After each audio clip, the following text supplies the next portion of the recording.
Nelayan asing menceroboh perairan Sarawak menggunakan padah apabila mereka ditahan Agensi Penguatkuasaan Maritim Malaysia Zon Maritim Tanjung Manis. Pengarah Zon Maritim Tanjung Manis, Komander Maritim Gilbert Tinggak Numpang berkata, kalau Bapak tak mau ngurus kami nih, pusat tidak mau mengurus Meranti, kasihkan kami ke negeri sebelah. Kan saya ngomong, atau Bapak tak... Kalau bukan karena Aceh, Indonesia dia takkan merdeka. Masa tu Indonesia tinggal Jogja aja. Assalamualaikum warahmatullahi wabarakatuh. Jumpa lagi para sahabat dan teman-teman dengan Mas Farhan. Gimana kabar-kabar? Semoga kalian semuanya sehat-sehat saja. Dan yang baru bergabung di video Mas Farhan, jangan lupa bantu sokongannya dengan like, komen, share, dan subscribe-nya. Terima kasih banyak-banyak yang sudah bantu support di channel Mas Farhan. Semoga kalian semua dimurahkan rezekinya, dipanjangkan umurnya, dijauhkan dari malak bahaya oleh Allah Subhanahu wa Ta'ala. Amin, amin, ya Rabbal Alamin. Oke, para sahabat dan teman-teman. Di video kali ini, Mas Farhan akan nge-reaction sebuah video yang sudah di-tag di TikTok Mas Farhan maupun di IG Mas Farhan. Tentang kemarinnya, para sahabat dan teman-teman, ada nelayan juga yang ceroboh ke tanah Malaysia, ke lautan Malaysia. Dan Mas Farhan sih tak heran sih, karena kadang-kadang juga Malaysia juga ada juga datang ke laut Indonesia, katanya dibilang pencuri. Dan juga kadang-kadang juga Indonesia datang ke laut Malaysia. Mas Farhan maklum saja, karena para nelayan-nelayan itu tidak ada seperti itu, seperti Google Map gitu ya, seperti apa itu. Mas Farhan kurang tahu sih. Kayaknya seperti root gitu, kayak aplikasi gitu ya para sahabat, dan ada perbatasan itu tidak kayak seperti polis-polis dekat laut, kayak army ataupun dekat tentara-tentara dekat laut itu kan ada para sahabat, perbatasan laut mana. Mungkin kan si para nelayan-nelayan itu tak ada para sahabat dan teman-teman, dan maklum saja karena kita ini serumpun dan kita ini juga tetangga.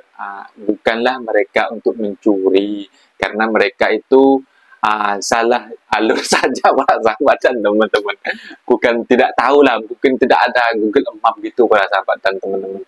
Dan di sini juga ada para sahabat dan teman-teman video yang sekali Mas Farhan rangkum dalam video ini.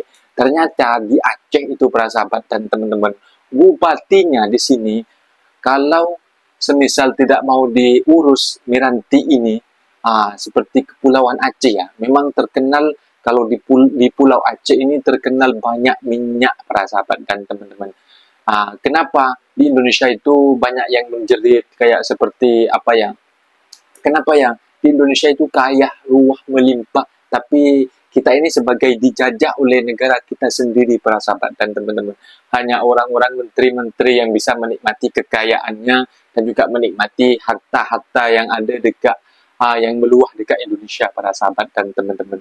Jadi di sini bupati ini menyampaikan ya, kalau memang kami ini tidak mau diurus, serahkan kami saja kepada Malaysia, macam itu para sahabat dan teman-teman.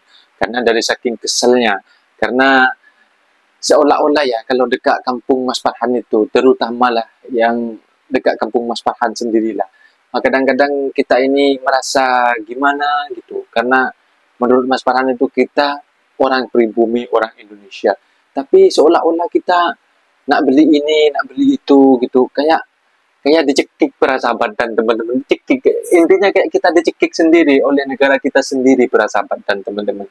Tak macam dekat Malaysia. Mas Farhan itu first time datang ke Malaysia itu kayak memang culture shock ya, culture shock, kayak mungkin yang lain-lainnya lah, si ape-ape yang lain-lainnya, yang sekufu mungkin. Kenapa di Indonesia itu cuma subsidi, yang dikatakannya subsidi dekat Indonesia itu cuma ditulis hanya orang miskin gitu, tidak boleh menikmati, hanya orang-orang yang tertentu yang bisa menikmati. Sedangkan kita ini rakyat Indonesia ingin menikmati para sahabat dan teman-teman. Sedangkan juga penghasilan dan pendapatannya seperti itu. Seharusnya dipukul rata semua orang itu, kalau mungkin lah, kalau orang yang sudah kaya-kaya dan yang punya kereta macam itu, yang mempunyai bisnis-bisnis, tak payahlah. Kalau golongan menengah itu memang sudah banyak dekat media-media sosial sekarang ini, sudah diliput banyaknya PKH juga, diberhentikan bekerja dari pabrik-pabrik atau di kilang-kilang itu, sampai jadi konten kreator dekat TikTok joget-joget minta gift gitu kan, korban PKH gitu kan. Aduh, kasihan para sahabat dan teman-teman. Andai kata ya, kalau si Miranti itu di Aceh itu kalau diserahkan kepada Malaysia ya, aduh, mungkin jadi kaya raya para sahabat dan teman-teman. Dan Mas Farhan cuma nggak mau menjadi api dalam api lah. Dan Mas Farhan cuma mengingatkan saja lah, seharusnya di Indonesia itu yang mempunyai minyak harus dijaga lah, kampung itu harus dilestarikan, juga harus intinya penduduknya harus dimakmurkan para sahabat dan teman-teman. Karena hanya tanah-tanah tertentu yang ada minyaknya itu, jadi harus dimakmurkan. Jadi si bupati ini sampai angkat bicara macam itu para sahabat dan teman-teman. Ini memang Pak Bupatinya, menterinya ini memang ajukan jempol, memang memang tegas gitu. Dalam media sosial, dalam sidangnya mereka menyampaikan pendapat seperti itu para sahabat dan teman-teman. Mungkin yang tidak sependapat dengan si bupati ini mungkin hanya mengomentari dengan yang negatif-negatif gini-gini itu. Dan si bupati ini mempunyai tujuan yang bagus menurut Mas Farhan, tapi seharusnya pemerintah harus menengok ini lebih detail, akan memajukan jangan sampai ada pergaduhan. Seharusnya harus memajukan si kampung Miranti yang ada di Aceh ini para sahabat dan teman-teman. Banyak dari dulu ini si Aceh ini memang ingin merdeka daripada Indonesia, ingin keluar dari Indonesia macam itu para sahabat dan teman-teman, tapi sampai sekarang tetap ada dalam lingkungan Indonesia para sahabat dan teman-teman. Mungkin teman-teman penasaran seperti apa videonya, kita simak sama-sama. Let's go. Nelayan asing menceroboh perairan Sarawak menggunakan padah apabila mereka ditahan Agensi Penguatkuasaan Maritim Malaysia Zon Maritim Tanjung Manis. Pengarah Zon Maritim Tanjung Manis, Komander Maritim Gilbert Tinggak Numpang berkata, bot nelayan itu ditahan kira-kira 68 batu nautika arah barat laut Tanjung Jerijih. Kegiatan dua nelayan Indonesia berusia 51 dan 15 tahun itu dikesan kapal maritim Semilang sekitar jam 10.26 malam Rabu lalu. Mereka yang tidak memiliki sebarang dokumen pengenalan diri yang sah dipercayai berasal dari Kepulauan Natuna Besar Indonesia. Nelayan bersama bot itu dibawa ke jeti terminal Tanjung Manis untuk tindakan lanjut dan kes disiasat di bawah Akta Perikanan 1985 serta Akta Imigresen.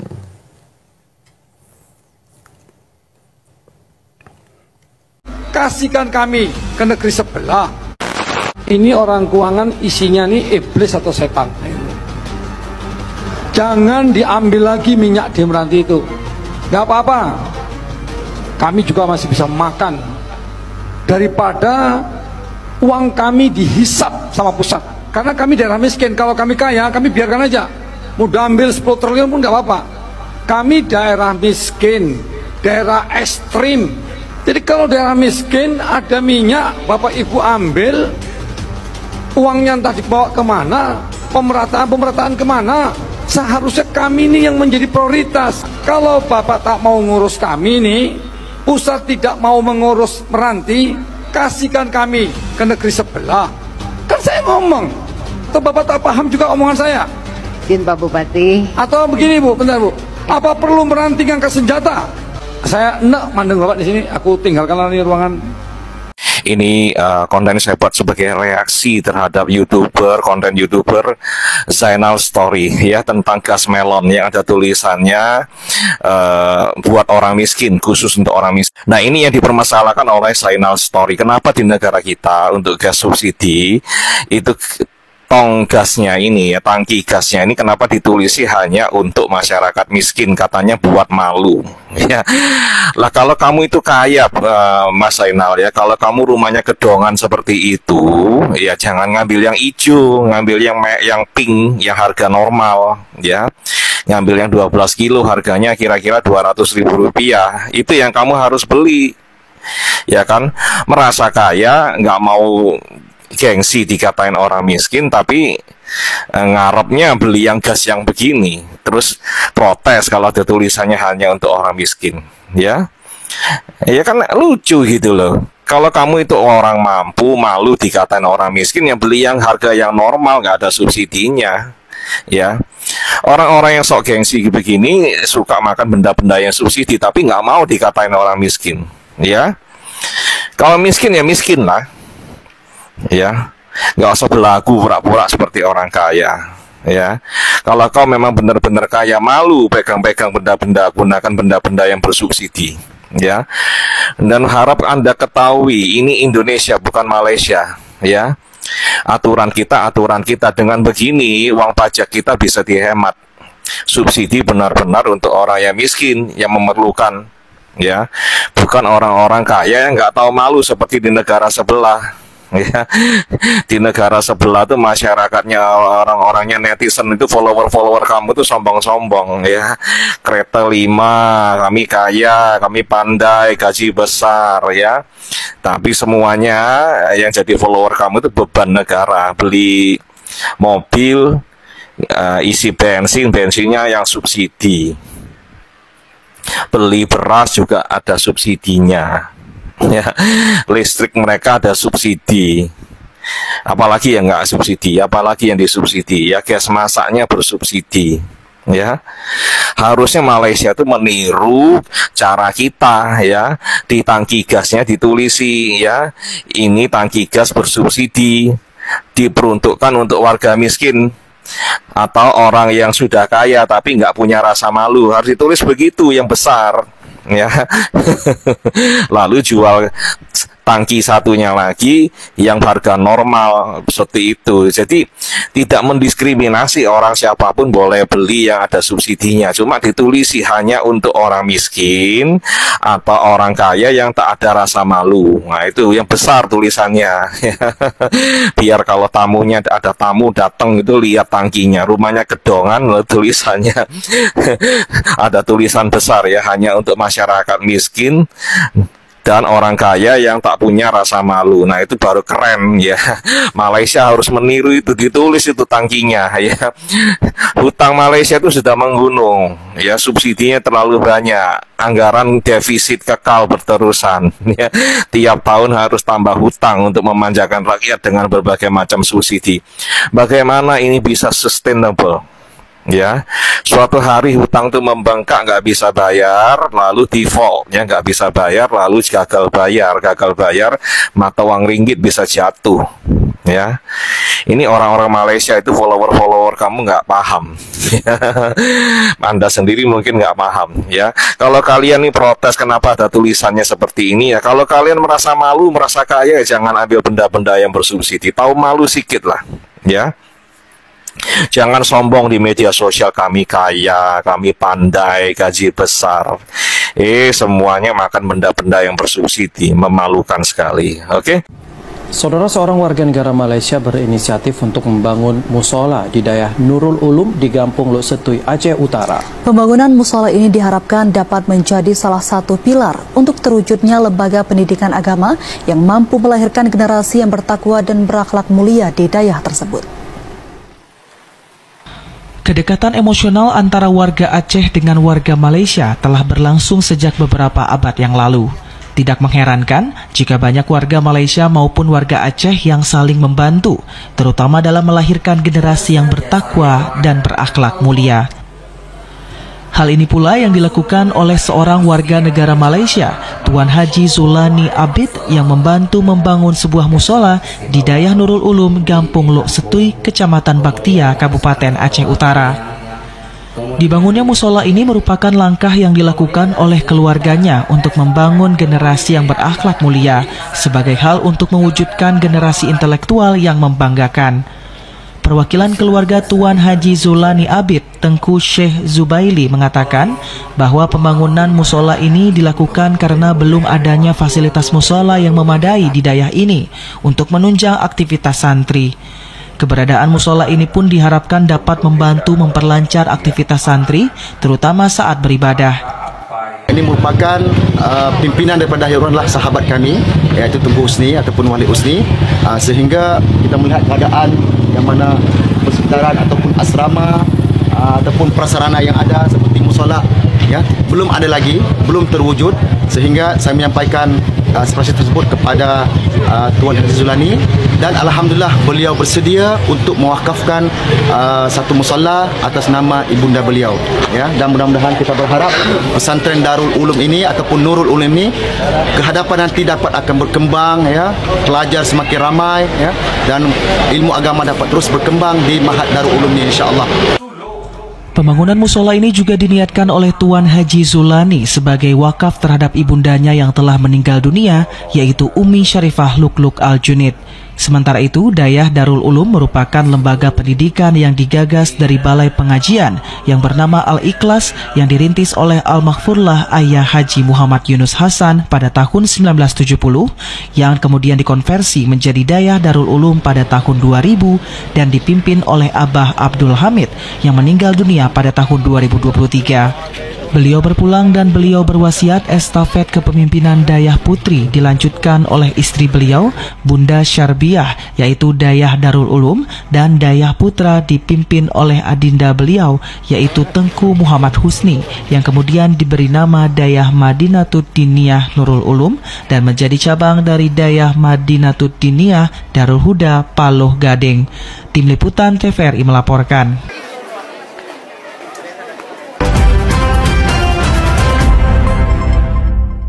Nah, seperti itu para sahabat dan teman-teman, videonya yang kita simak ya, dari sampai yang subsidi, katanya si AP-AP itu yang subsidi ini, itulah. Kita ini orang miskin, malu lah kepada rumahnya yang punya. Memang rumah itu tidak menjadi tolak ukur para sahabat dan teman-teman. Kadang kita ini membuat rumah memang untuk tempat berteduh. Kadang-kadang setelah kita buat rumah, kita penghasilan juga yang biasa-biasa saja, karena kita ini untuk menabung untuk anak kita macam itu, anak-anak kita ke depannya. Dan seharusnya subsidi seperti PLN terutama untuk listrik para sahabat dan teman-teman, karena listrik dan juga gas itu ya yang dilakukan aktiviti setiap hari para sahabat dan teman-teman. Kalau gas memang Mas Farhan dari dulu pakai yang tong yang kecil itu para sahabat dan teman-teman, dari Mas Farhan dulu. Tem dulu Mas Farhan budak-budak dulu, first time yang dapat macam tu, dapat free para sahabat dan teman-teman, dari pemerintah, dari government, dari presiden itu didapat free dulu. Tapi setelah itu mungkin dari zaman SBY sih, kayaknya bukan dari Pak Prabowo, dari zaman SBY, Bambang Susilo Yudhoyono itu para sahabat dan teman-teman. Si presiden itulah SBY itu.